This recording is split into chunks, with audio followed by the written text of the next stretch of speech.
बताओ अतुल, अयोध्या किस नदी के किनारे बसा है? सरयू नदी के किनारे। अयोध्या राम जी से जुड़ा हुआ है, ठीक है, राम की जन्मभूमि है यहाँ पर, और राम मंदिर भी अयोध्या में बना हुआ है। मथुरा बताओ किस नदी के किनारे? यमुना नदी के किनारे। मथुरा का संबंध भगवान श्री कृष्ण से है ना? और ये पवित्र नगरी है और यमुना नदी के किनारे है। लखनऊ जो कि हमारे उत्तर प्रदेश की राजधानी है, किस नदी के किनारे है? गोमती नदी के किनारे है। लखनऊ है वो गोमती नदी के किनारे बसा हुआ है, ठीक है। हाँ। कानपुर किस नदी के किनारे है? गंगा नदी के किनारे है, लिखो। कानपुर गंगा नदी के किनारे है। हैदराबाद किस नदी के किनारे है? मूसी नदी। हैदराबाद जो है मूसी नदी के किनारे है, ठीक है। श्रीनगर झेलम, श्रीनगर में बहती है झेलम नदी। नदियां जीवन दायिनी होती हैं और हमारे जीवन के लिए बहुत उपयोगी है। नासिक बताओ किस नदी के किनारे है? गोदावरी।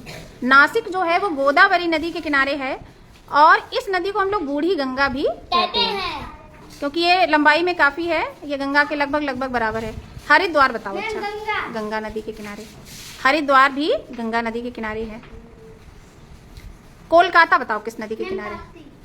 कोलकाता ताप्ती नदी के किनारे नहीं है। आप लोग बताओ। अच्छा, कहाँ पे है? हुगली नदी है बेटा, हुगली लिखो। हुगली नदी है जो कोलकाता में बहती है, ठीक है। हुगली नदी, जल्दी लिखो। हुगली नदी।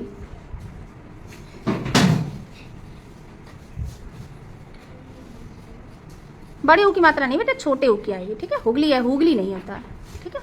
चलो ठीक। सूरत जो है बताओ वो किस नदी के है किनारे? ताप्ती। सूरत कहाँ का शहर है बताओ? अच्छा, गुजरात का है, प्रसिद्ध शहर है गुजरात का, ठीक है। ताप्ती नदी के किनारे है ये। आप बताओ गोरखपुर किस नदी के किनारे है? राप्ती नदी के किनारे, ठीक है। तो कांत बन गया ये तो, ताप्ती राप्ती, है ना। ताप्ती।